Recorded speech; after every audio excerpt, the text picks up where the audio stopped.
Hello, I'm Dr. Stephen Trudeau, and welcome to Becoming Human.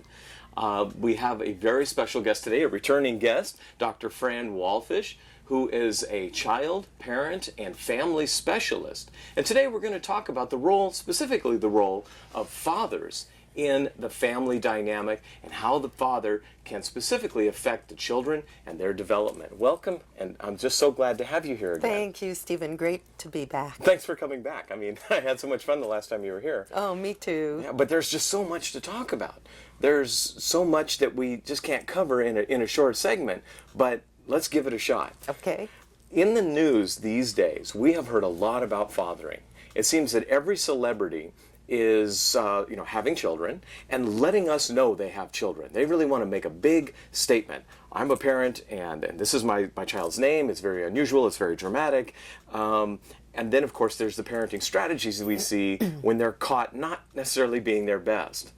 And something that struck me recently was watching this whole drama unfold about Michael Jackson and these three children and how they have been affected by the life with Michael Jackson, and as well as not having him around, because they were clearly distraught and disturbed and upset at losing their father. Yes. But we all have kind of our armchair quarterback impressions.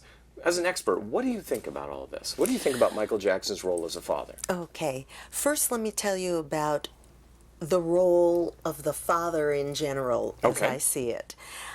In my practice, I see many families, and what I find today is that fathers seem to have a much easier time doing the first of a two-part requirement. Okay. So let me start with what I see as the two-part requirement. First, I think dads have to be loving and nurturing and create a sense of fun. And I think a lot of dads are pretty good at creating fun. I think a lot of dads are good at creating that. And I think what can be a challenge for many dads is doing part two, which is being comfortable setting limits, being able to say no, being able to set a target. More of the authoritarian? Well, boundaries and discipline. Okay. Being a little more disciplinarian. And I think it's hard for them because what it does is it elicits in the child anger, some tears, and even a little bit of rebellion that we expect. That's natural and normal, but that's not so comfortable for a lot of parents and fathers specifically. They work many hours and they come home, have limited time, and all they want to do is wrestle and play video games and competing games and make it a fun thing. So I think that's hard. Now, specifically to Michael Jackson, here is how I see it. I was not there, but I believe what I've been hearing and seeing. I see clips on television that show him on the floor playing with the three children, doing puzzles and Legos, and really... Well, he's clearly childlike. I mean... He's childlike, and he's able to have fun and create fun and engage in a reciprocal give-and-take way. Okay. But he had that father who was, as we all know, sadistic to him. Oh, okay. And I think for someone like Michael Jackson, it might have been a challenge to set the boundaries, set the limits. I see. And worry, perhaps. So he's the Disneyland dad, not necessarily do your homework dad. He's the Disneyland dad, and will be remembered as a fun or a good enough dad.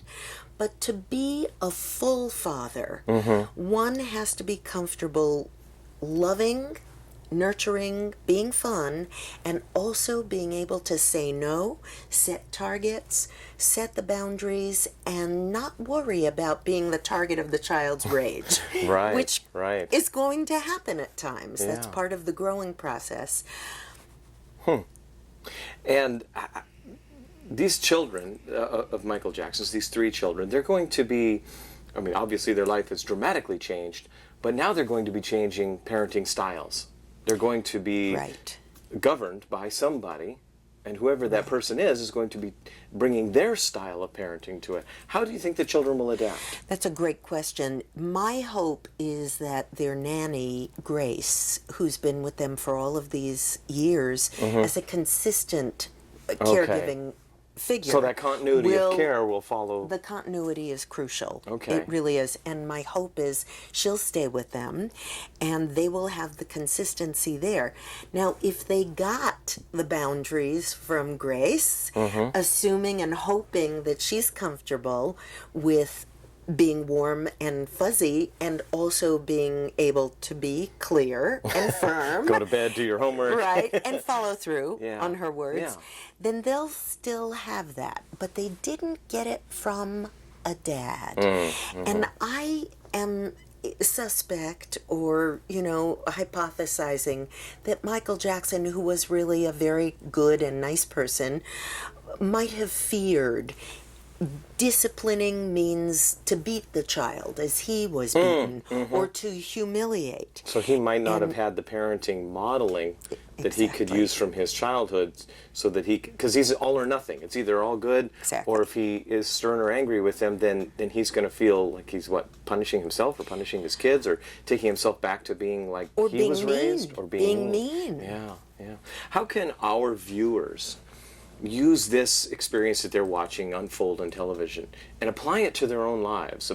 We all do that. I would never do this. I would always do that. But what's a real lesson that they can take away? Okay, step number 1 is to take a hard and painful look at ourselves. And that's not easy. I mean, an honest look at ourselves. I think it's very important that we really, really understand the kind of discipline techniques our mothers and fathers did with us, and understand how we felt, the different feelings that get elicited in one. For example, in my practice, I've seen many fathers who were beaten or the belt was used with them, and I've never met one who didn't grow up with a sense of anger inside, an angry resentment toward that parent who was aggressive or violent to them. My personal belief is that physical punishment or harsh punishment actually gets in between the relationship between the father and the son, or the father and the daughter, or the parent and the child. Right. It doesn't have the effect that we think it will. We think, like with a puppy, we roll up a newspaper and spank, then they will not do the behavior anymore, and that's what we want. We want them to not do that behavior, whatever's annoying us. But what it really does is it makes them afraid of us. Right. And therefore that it kind of erodes some of that trust, and you're saying that they carry it all the way through into adulthood. And I am saying that, and I'm also saying that what you're talking about is being temporarily scared straight. So the child complies just temporarily out of fear and to get you off their back. Right. What the child does not learn is what you didn't model, which is inhibiting the impulse for aggression and acting out one's anger. The child probably hooked you in a personal feeling and you let that out without being able to contain or keep a ceiling on powerful feelings. And all of that is what we're modeling to children. We want the child to be able to contain powerful feelings and be able to talk about it.